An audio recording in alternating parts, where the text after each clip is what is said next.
Some of the best traders in the world, they never talk about their trading. Nobody has become successful overnight or after 1 week of trading and made a bit more than $1 million US. But markets, it is like a live organism. You should always have respect towards the market. Markets have a tendency to teach you lessons. You should always stay humble. Markets always surprise you when you least expect it. I lost a lot of money trading on the US stock market. They all have this, what it takes to become successful in trading. Hello, and welcome back to our special mini-series dedicated to the founder of the Trading Pit, Illimar Mattus. Hi, Illimar. Hi, Elina. Thanks for making it to the interview despite quite a horrific weather outside. Thank you for having me. So let's continue our conversation from the last time. We talked about your personality, about your professional career, and how you became who you are now. In this interview, I want to cover a different topic. I want to talk about your trading experience, your do's and don'ts, your ups and downs, anything that can inspire traders or the Trading Pit community to become even more motivated in their trading journey. So I have to give out all the secrets.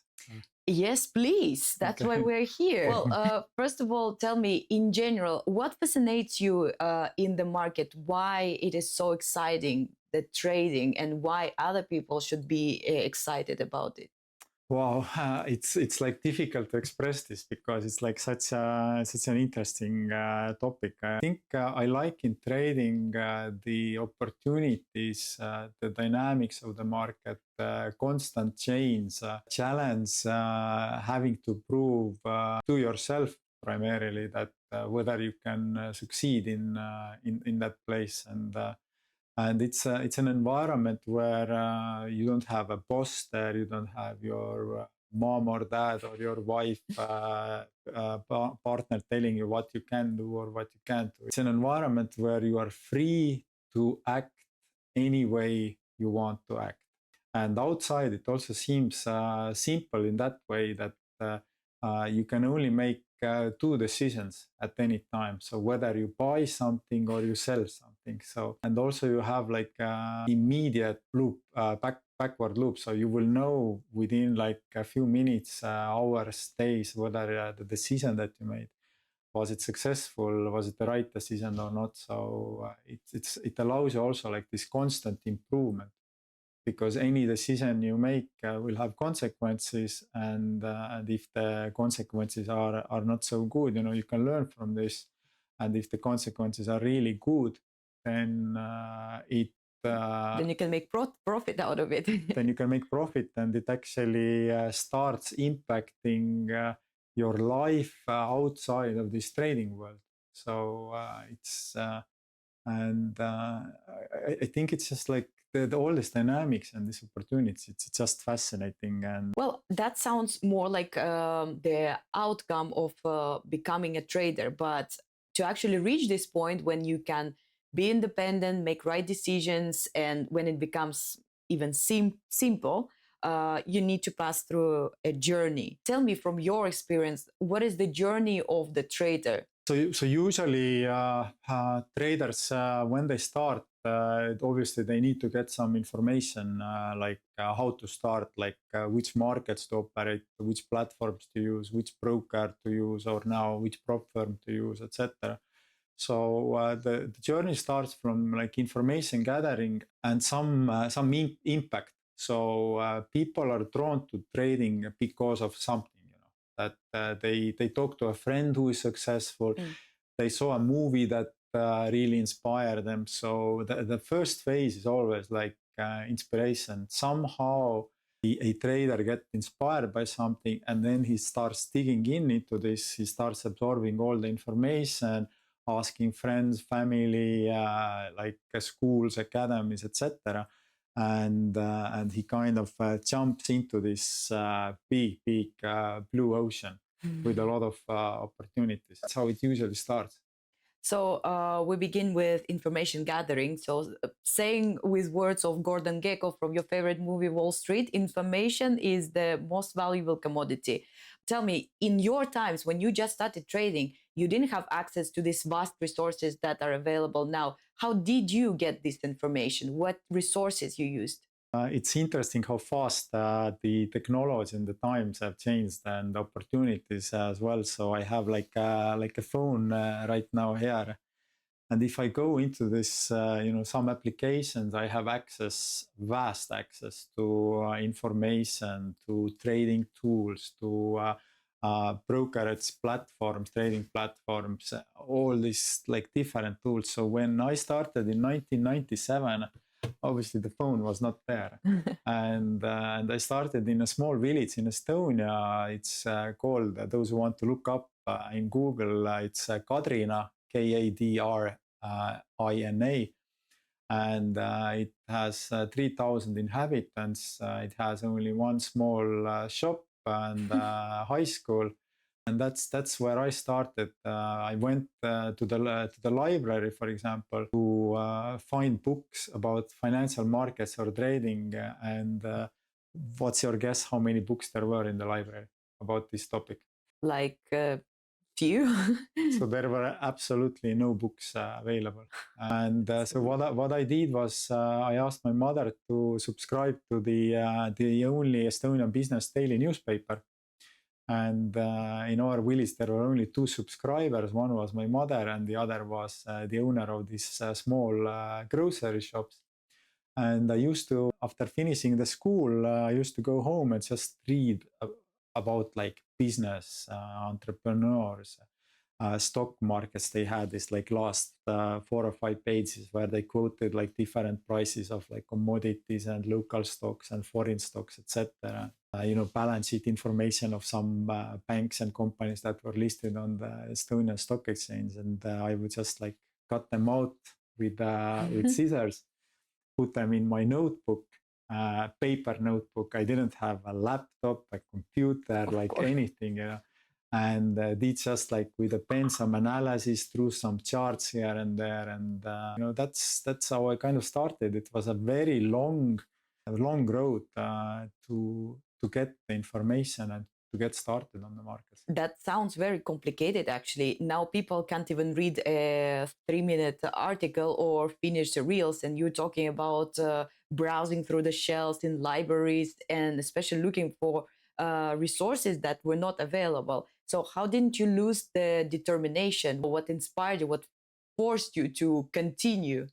I just got inspired, when I first saw this movie, The Wall Street with Michael Douglas, and I was 14 or 15. I just got so much inspiration from there, these big screens, like ticker tape, Michael Douglas behind this huge desk, like taking, phone call from New York, from Tokyo, from London, and his office being bigger than our whole apartment building in the village, and it got me so inspired, and it just this inspiration and this motivation carried me through all the hurdles and like challenges and difficulties in trading. I just wanted to get out from the village, and I looked out of the window from our home.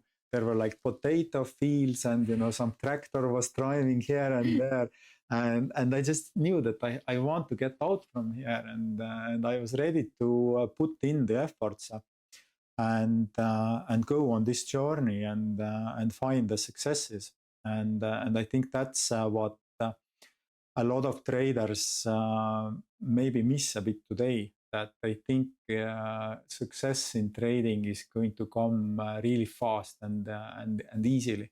I wanted to mention that I think what you describe of Michael Douglas image in the movie is something that the traders are looking when they start trading. They think that will be very quick, and like in a month or 2, I will be already sitting somewhere in New York or on a yacht in the Mediterranean Sea. Mm-hmm.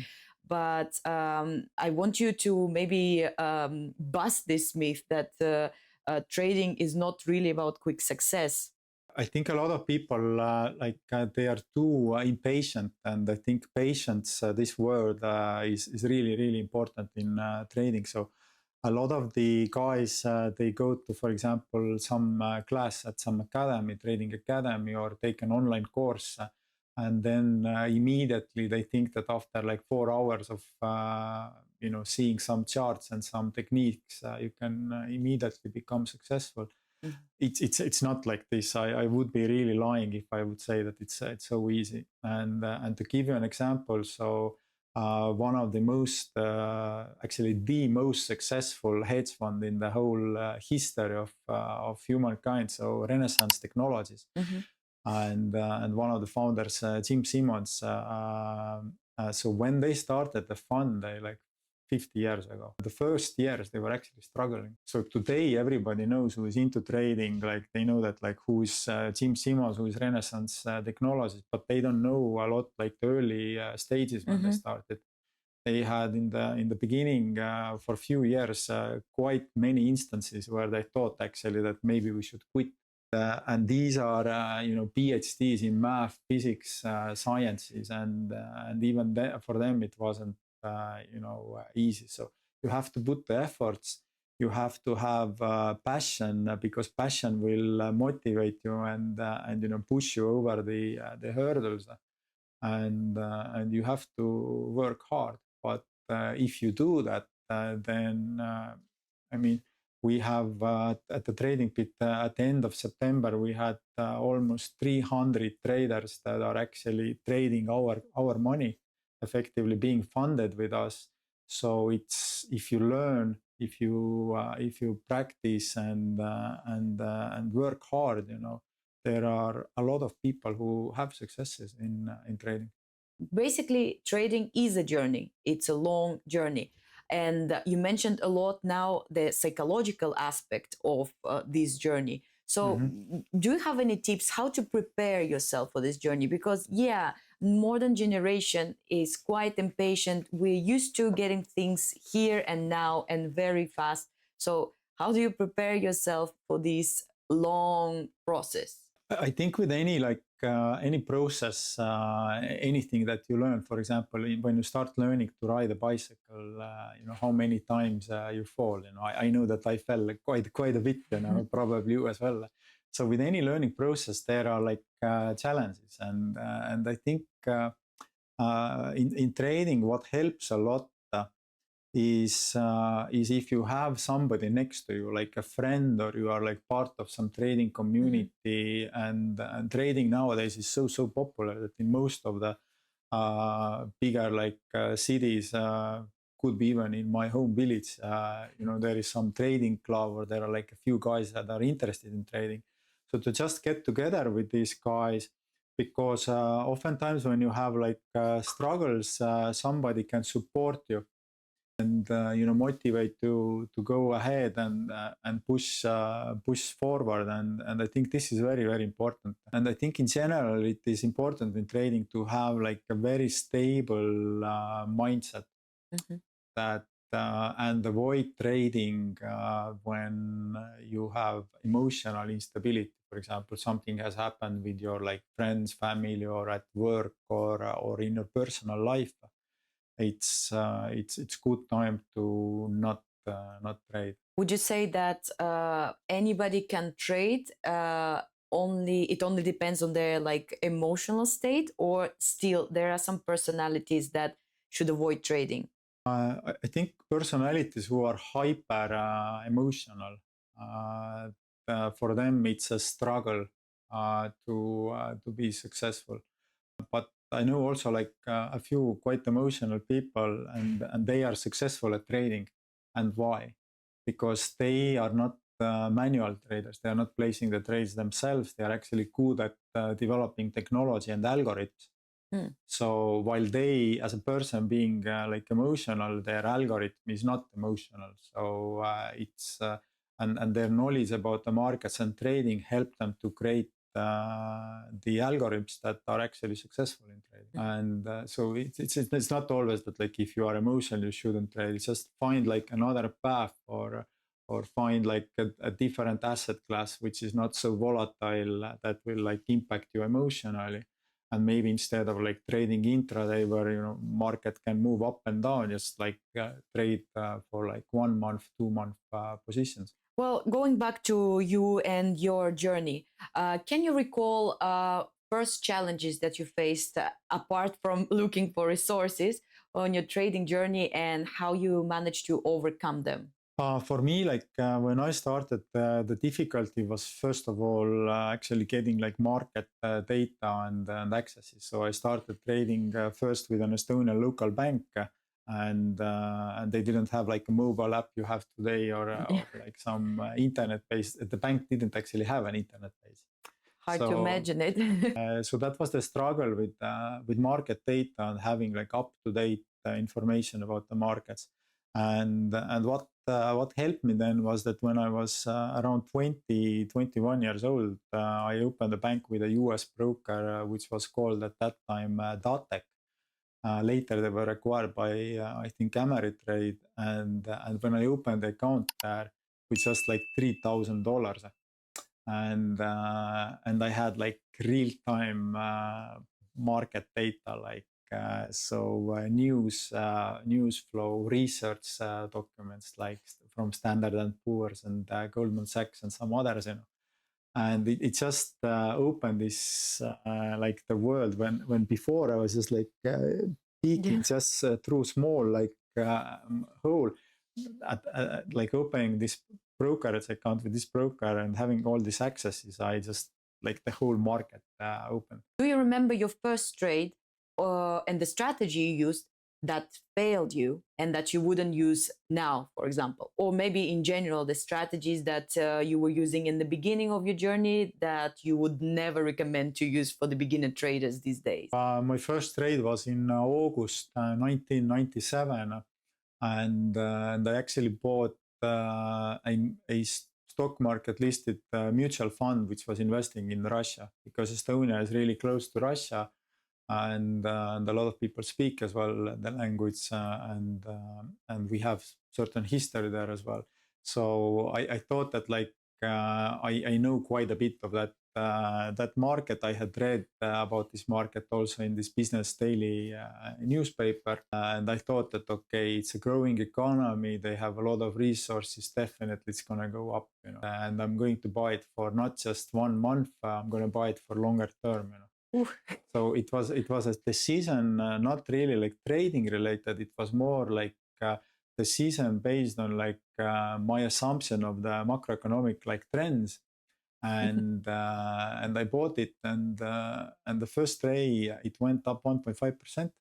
I was super excited.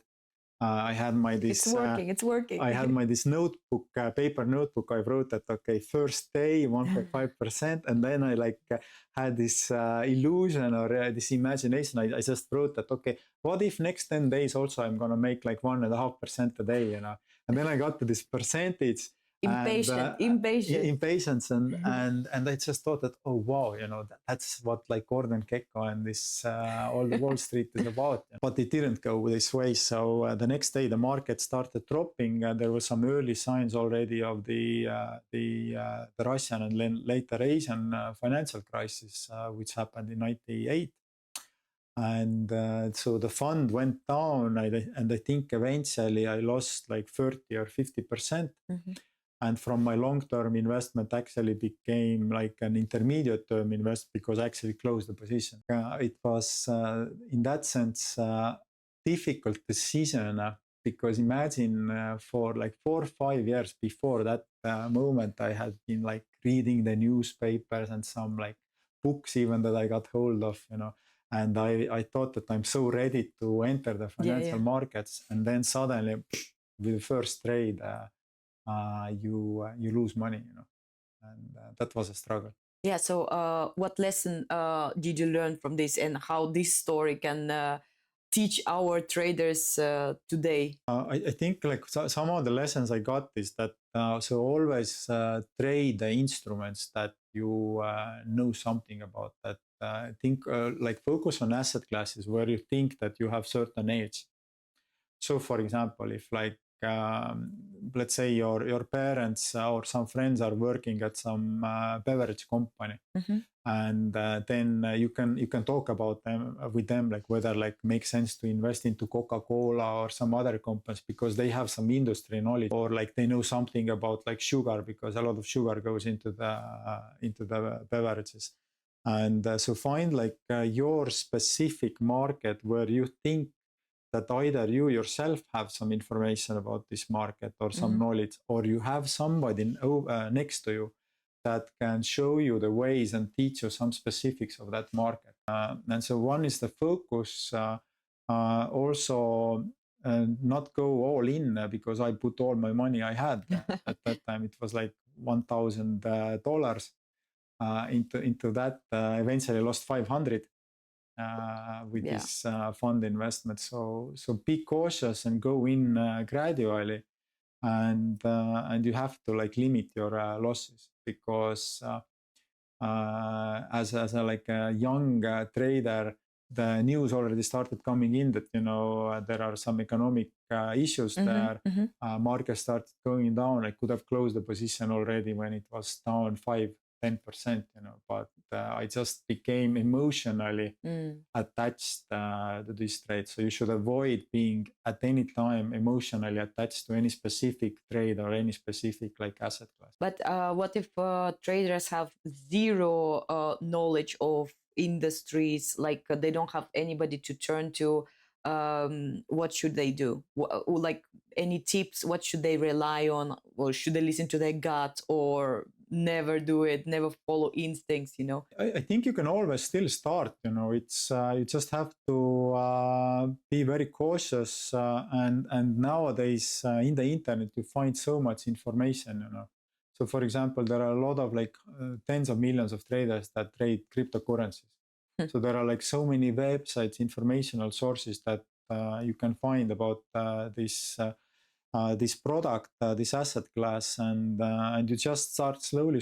You start absorbing the information, reading from the newspapers or from some bloggers or something, or watching YouTube videos. There's like so much information. It just amazes me how much like different opportunities nowadays the traders have when they start.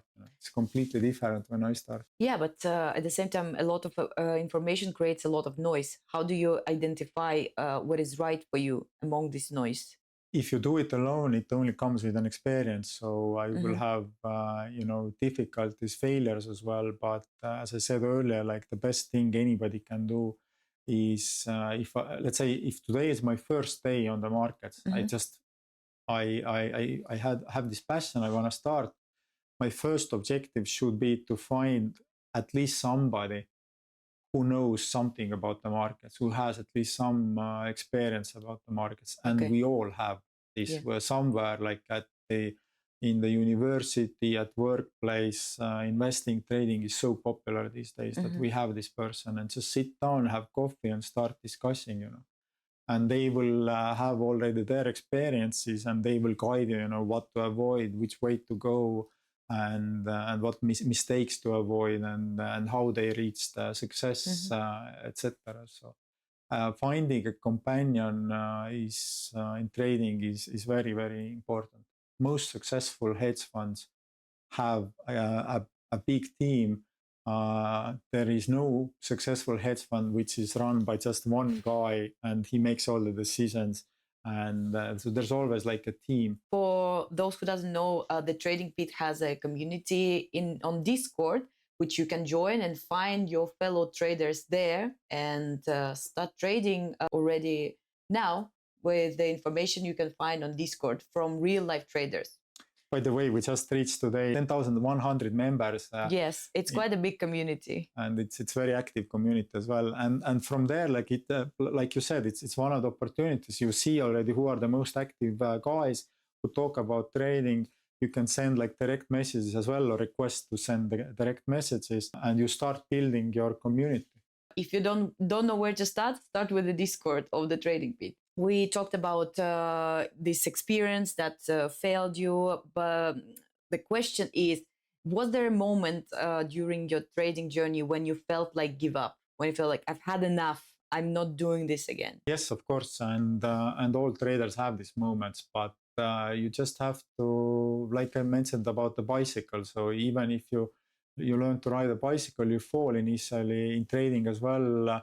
And nobody has become successful overnight or after 1 week of trading. So it's a journey For some, it's a shorter period of time. For some, it's longer period of time. But yeah, it's a journey.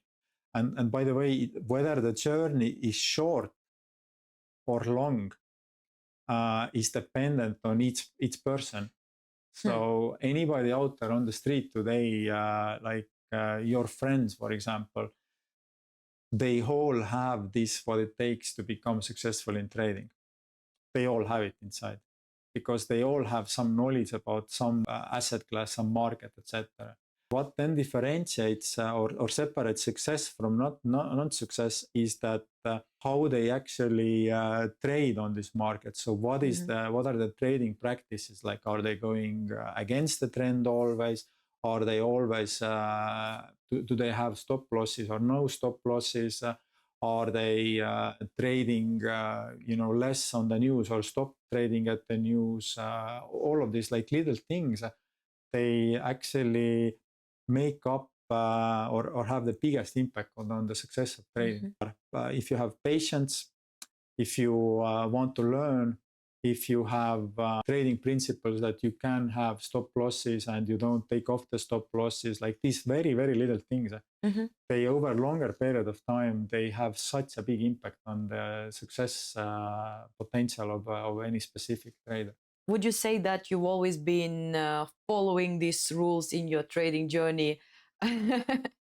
Yeah. Can you remember your worst trading experience when you kind of like forgot about the rules and this led to a complete disaster? Of course, I have not always followed the rules, and I didn't even know like what are all the rules that you have to follow, But life-changing experience Yes. in trading was the first trade I made was very like important, and also when I started trading in the U.S. markets, eventually made me like or brought me to successes was that I started implementing these principles of trading, like these stop losses, etc. But that's after I lost a lot of money trading on the US stock markets. And psychologically, even after becoming successful, psychologically, the biggest emotional impact I had was with the last financial crisis in 2008. 15 October 2008, I had my 30th birthday. It was all fun. Friends were dancing around me in a nice restaurant. And on that day, and you can check on the charts as well. So 15 October 2008, S&P 500 stock index, the largest stock index in the world, it dropped 10%. And it had a big impact for me because I lost my account at that time was probably around 1.2, 1.3 million US dollars. I lost more than 10% of my account. Wow. So more than $100,000 during the time when all my friends, close friends, like the family, like was around me, like partying, dancing, singing, and celebrating my 30th birthday, and that was like tough. And what practical lessons have you taken from that experience? So always in trading, it's good to not have positions when you are not able to monitor the markets, and that applies primarily for traders. So when you know that for the next 2 weeks you are going to vacations or tomorrow, like for most of the day you are not able to monitor the markets, you should not have positions during that time. Short-term trading positions. So that was like a big lesson. And the second big lesson was that markets can always surprise you when you least expect it. So with this specific position I had in the S&P 500, my assumption was that, October 2008 markets were already starting to drop in the beginning of October. So the signs were already there. But my kind of judgment was in a way that I thought that because it's such a huge market that it cannot drop a lot. Because S&P 500 is made up of the 500 largest companies in the US and in the world as well. So So I thought that it can't drop, but it can. So markets have a tendency occasionally to come out with something that will completely, surprise you. Mhm. Can be positive, can be negative surprise. Well, let's move on to positive then. Do you remember your best trading experience when, yeah, you won a lot? I remember, for example, like the period when I started making money. So this was like in the early 2000s. Like so, this longer period, years. This period is even today. I remember this. Like when you get to this level that when you actually make money on the market, you just it just elevates you emotionally so much that you start thinking that, oh wow, I really know this stuff, and I'm great, and etc. And I remember this the start of this successes. Probably the most successful trade I have made is so last year I was trading orange juice futures. So I trade orange juice, cocoa as well for years already. And I started shorting the market in November. By the way, I waited for this trade to start trading this market for 2-3 years. Well, Because that's patience. the orange juice was going higher and higher because there were like issues in Florida and elsewhere as well with a crop of oranges. And in November, I shorted, closed it right about the Christmas time and made a bit more than $1 million US. One single position. We're not jealous, guys. So, talking about big money, when you started making profits, like you said, did you indulge yourself? Because I think once your income changes significantly, it also affects your lifestyle, etc. So, when did you start noticing the difference, and did you indulge yourself into something that you long wanted? Of course, I had like some vacations and stuff, and but even vacations for a trader, everybody knows like vacation is not a vacation. So you still always like monitor the markets and maybe even open like a smaller position. And but of course, I got like a new car. But what I have always had with successes, not only in trading but elsewhere as well, like in business, is that you should always stay humble. Markets are much smarter than you can ever be, and markets have a tendency to teach you lessons. Even though you may be very successful in trading, lessons can come. So you always have to be humble. You should respect the markets. Jesus, I'm talking like it's a live organism. But markets, it is like a live organism. You should always have respect towards the markets. You should always be humble. When you have successes, don't go out and like show it off too much, because my belief is that if you show off too much, then somebody there will teach you a lesson. And it's curious that some of the other good traders I know, they are actually really humble people. Some of the best traders in the world, they never talk about their trading.